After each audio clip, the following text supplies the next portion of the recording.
Hoje nós vamos falar um pouquinho sobre a granulomatose eosinofílica com poliangeite, conhecida anteriormente como síndrome de Churg-Strauss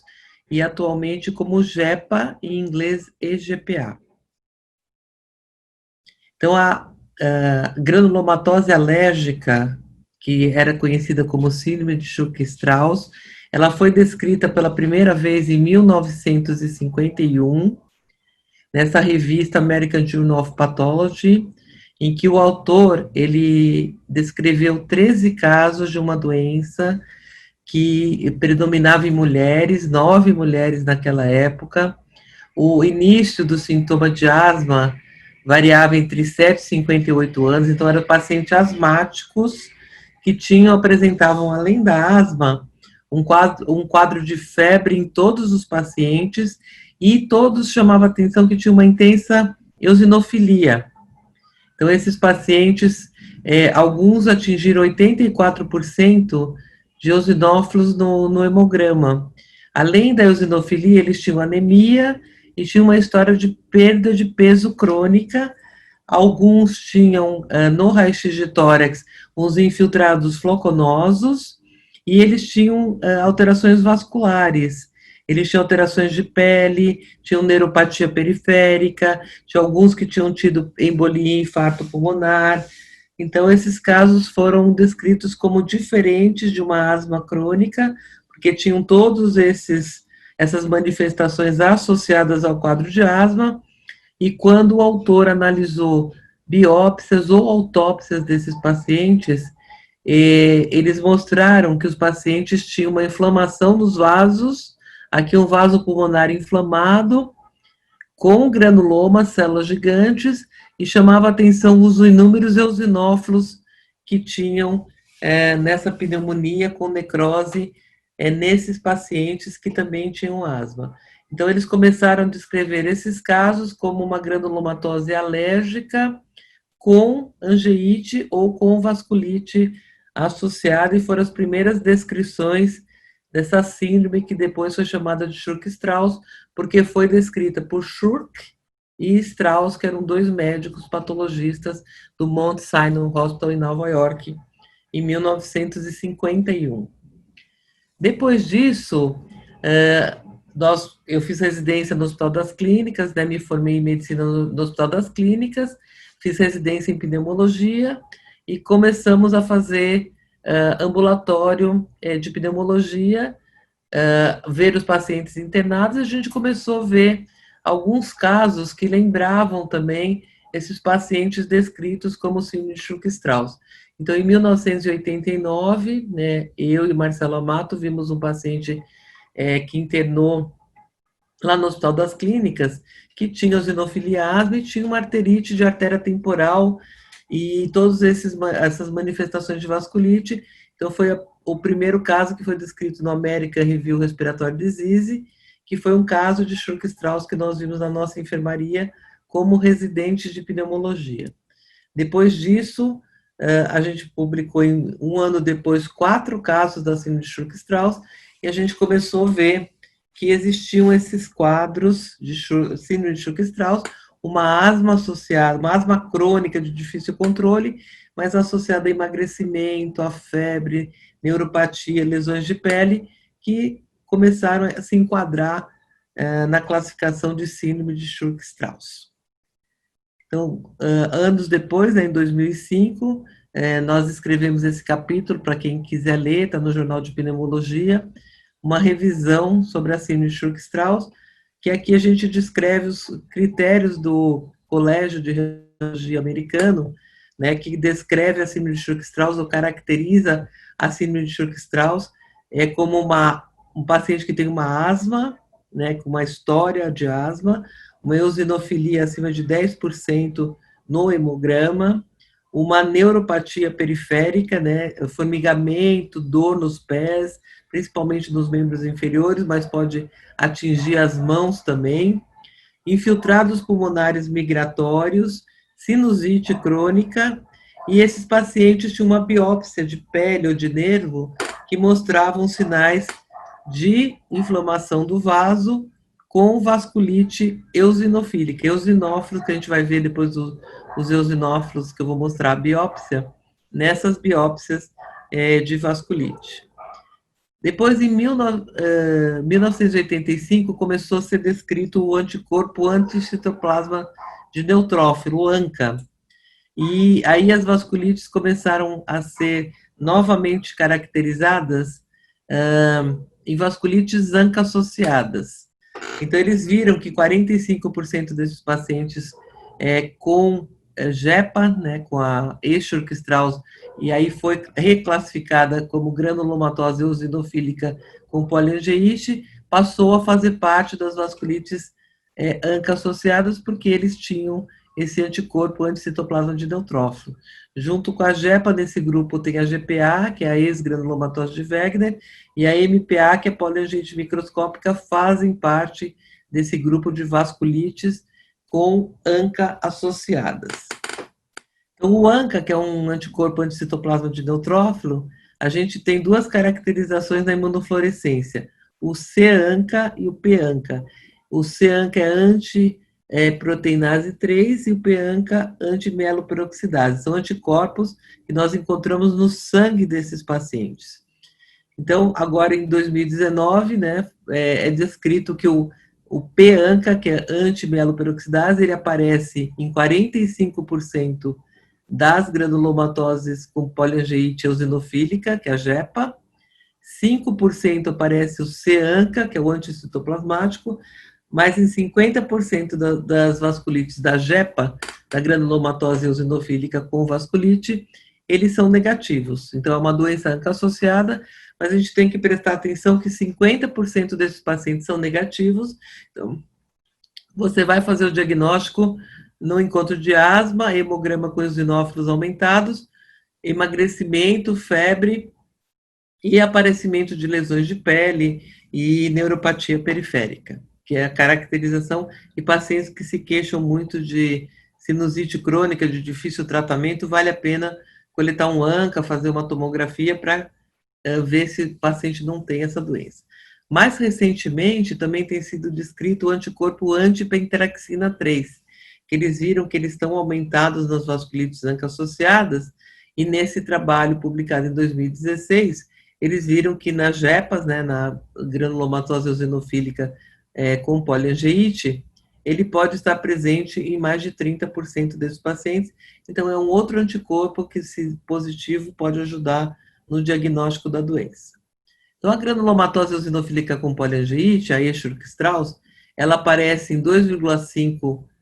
por milhão de pacientes, ela está associada a uma tendência genética, você tem um HLA, que é o antígeno de histocompatibilidade DRB4, então tem uma tendência genética você ter a vasculite. Ela tem uma resposta TH2, que é uma resposta de alergia semelhante à da asma, e tem reações alérgicas pela liberação de eutaxina, que é uma enzima, pelos eosinófilos. Então, se a gente for ver o paciente, ele vai ter asma, vai ter eosinofilia no hemograma, eosinófilos aumentados no hemograma, e sinais de vasculite sistêmica. Aqui uma lesãozinha que apareceu no nariz, uma púrpura, aqui no cotovelo, e na tomografia de tórax você pode ter infiltrados floconosos além do quadro de asma, que na asma não tem infiltrado, na vasculite você pode encontrar o eosinófilo, infiltrado eosinofílico, e isso vai fazer com que ajude a você fazer o diagnóstico dessas vasculites. Então, o que o paciente que vai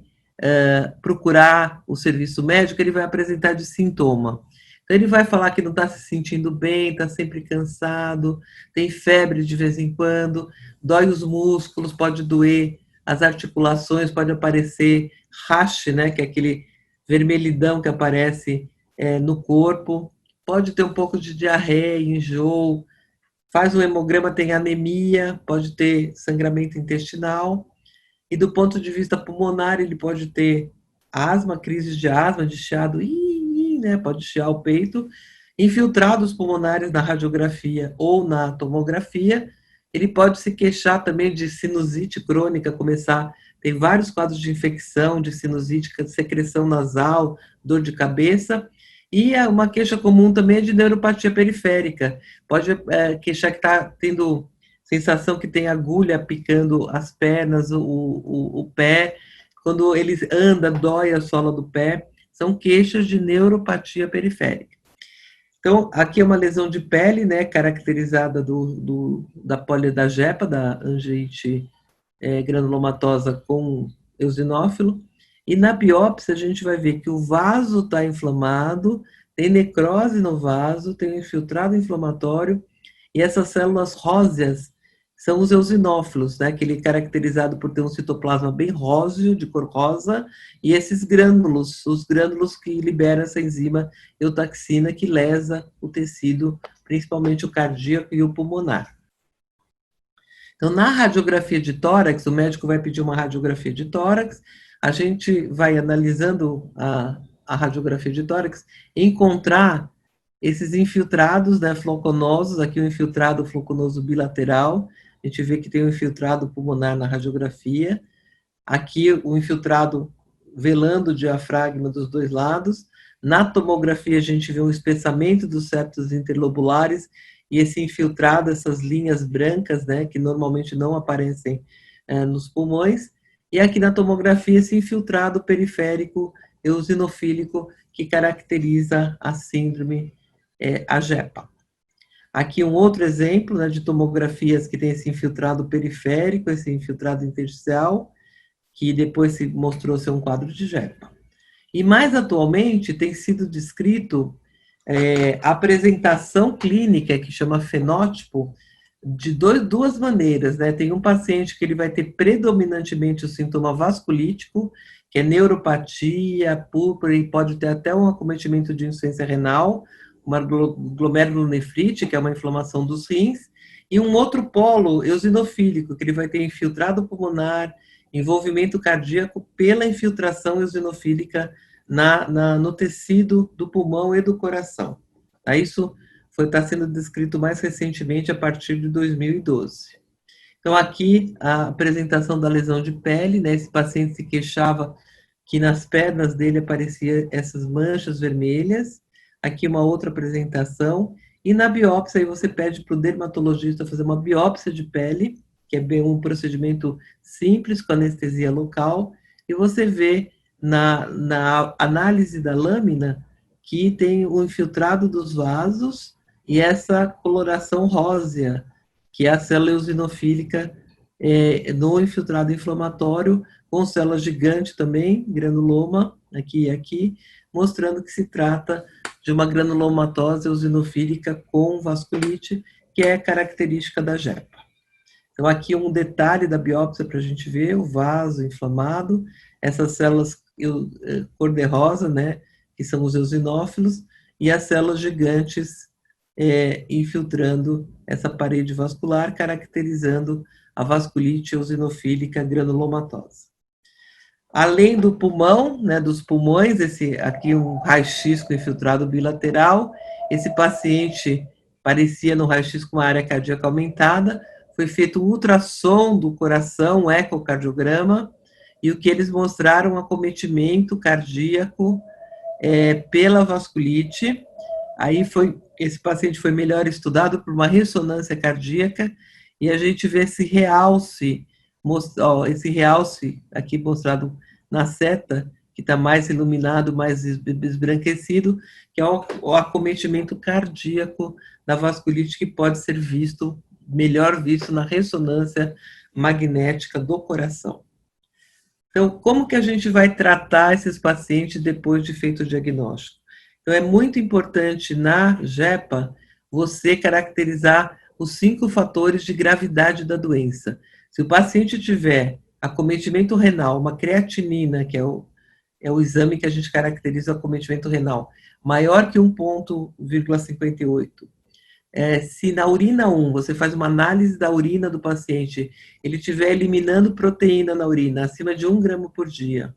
ele tiver envolvimento do trato gastrointestinal, tem pancreatite, infarto intestinal, sangramento intestinal ou mesmo quadro clínico de perfuração, como a gente viu alguns pacientes no decorrer do nosso ambulatório, acometimento do sistema nervoso central pela vasculite e acometimento cardíaco, a gente vai caracterizar que ele tem positivo um desses 5 fatores, a gente vai ter que dar corticoide e ciclofosfamida, que é imunossupressor para esse paciente. Se ele não tiver nenhum desses fatores, 5 fatores igual a zero, só o corticosteroide, a prednisona, controla o sintoma, esse paciente vai ficar bem. Então, aqui é só para a gente ver do nosso ambulatório,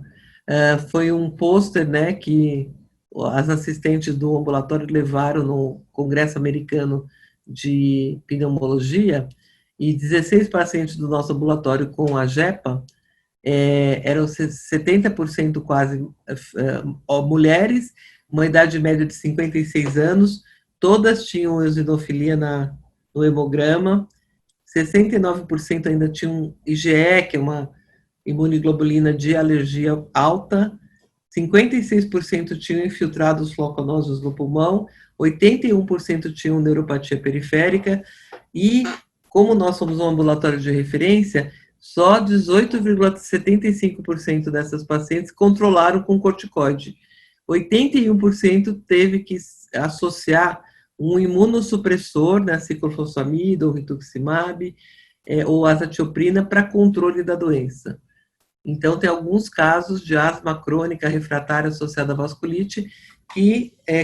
quanto mais sintomático, mais difícil de tratar e precisam ser tratados em ambulatórios de referência ou por especialistas que conhecem a doença, façam o diagnóstico, porque se bem tratadas vão ter um prognóstico muito bom. Então, a partir de 2012, começaram a ver que a JEPA era uma doença mais complicada do que no início se achava que era, que só corticoide resolvia a maior parte dos problemas, e começaram a ver que ela é uma doença alérgica mediada pela IgE, né? Então o anti-IgE poderia ser uma opção, o anti-CD20, que é o rituximab, uma opção, e estava associada ao ANCA, que aí uma plasmaferese podia funcionar. Tem um polo da doença que é associada à resposta TH2, que é a resposta da asma, mediada pela interleucina 5, com liberação de eosinófilos, e lesão tecidual. Esses pacientes são os piores, que têm infiltrado pulmonar, acometimento do coração. Então, começou a se mostrar que a interleucina 5 era um mediador importante da lesão pelo eosinófilo e que causava lesão tecidual. Então, em 2017, saiu o trial, né, um estudo clínico randomizado, mostrando que uma anti-interleucina 5, que é o mepolizumab, que ele age aqui na anti-interleucina 5, a inibição da anti-interleucina 5 poderia ajudar no tratamento desses pacientes graves. Então, apareceu uma medicação que controla melhor a doença e tem muito pouco efeito colateral. Então, aqui, para a gente ver os detalhes, né, a resposta TH2, a interleucina 5, o eosinófilo, que é a célula que lesa, que aumenta no sangue, lesa o tecido pulmonar e cardíaco, e o mepolizumab, uma anti-interleucina 5, a inibição disso poderia ajudar no tratamento da doença.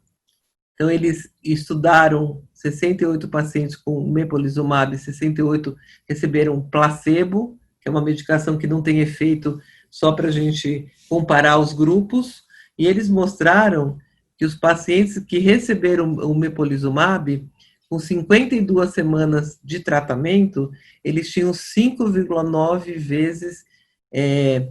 mais remissão da doença do que os pacientes que receberam placebo. Isso foi mostrado com 36 semanas, 48 semanas, 52 semanas, e para aparecer a primeira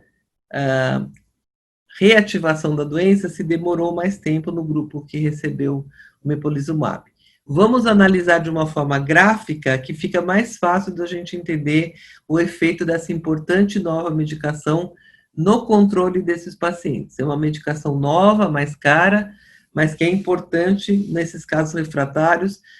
que não conseguem tirar o corticóide, que estão tendo efeitos colaterais. É importante esse paciente tomar essa medicação para controle da doença. Então, aqui o paciente participantes com remissão, a gente vê que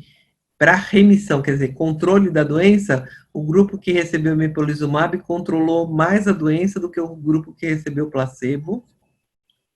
E se a gente for analisar as recidivas da doença, quer dizer, a doença está sob controle, ela volta a se apresentar,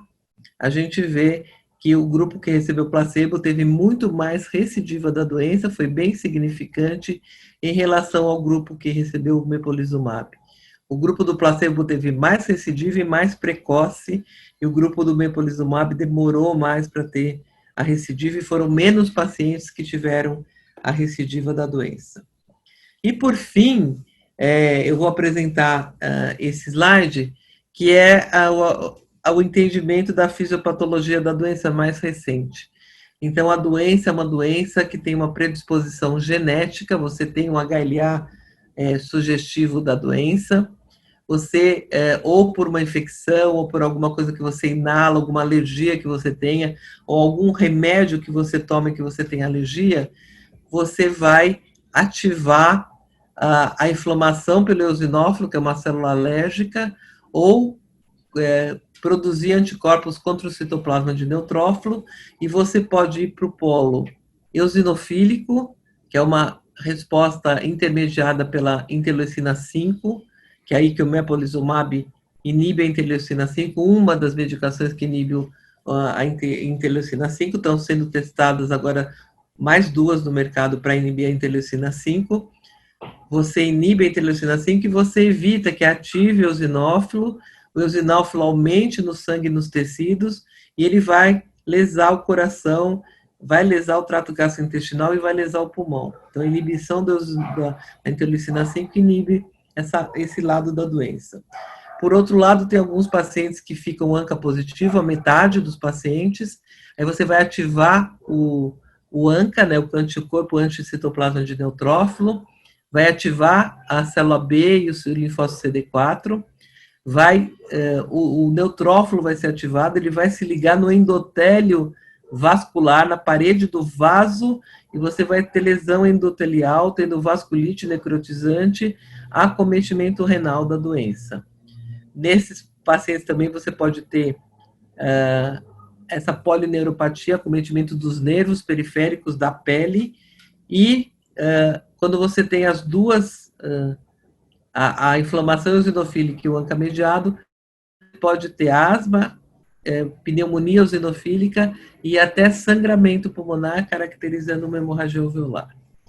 Então, para a gente finalizar essa aula, é importante você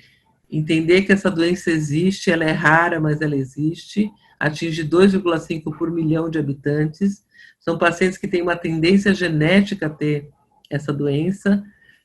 você vai encontrar um eosinófilo aumentado no sangue do paciente, ele vai se queixar de febre, perda de peso, dor nas juntas, dor nos músculos, pode aparecer lesões na pele, ele vai ter asma ou infiltrado pulmonar, pode ter insuficiência cardíaca, sinusite crônica. É importante o diagnóstico, pedir um ANCA para fazer o diagnóstico da ANCA associada, pedir biópsia de pele ou de nervo, ou de músculo para fazer esse diagnóstico, tratar o paciente de uma maneira adequada, com o diagnóstico correto, encaminhar ele para um especialista, para um serviço de referência, para ele ser acompanhado para ver o controle da doença e evitar, orientar o paciente, porque se ele tiver recidiva, aumentar a medicação ou procurar alternativas de medicações que controlem a doença, para ele ter um prognóstico bom e ter uma vida bastante produtiva e adequada com o controle dessa doença rara. Muito obrigada pela atenção, e qualquer coisa vocês podem procurar o ambulatório do Hospital das Clínicas da Faculdade de Medicina da USP. Nós temos um ambulatório especializado em vasculites, junto com a reumatologia. Nós atendemos todas as quintas-feiras à tarde, da 1 até às 6 horas da tarde, e teremos o maior prazer em acompanhar esses pacientes graves com essa doença rara. Muito obrigado pela atenção.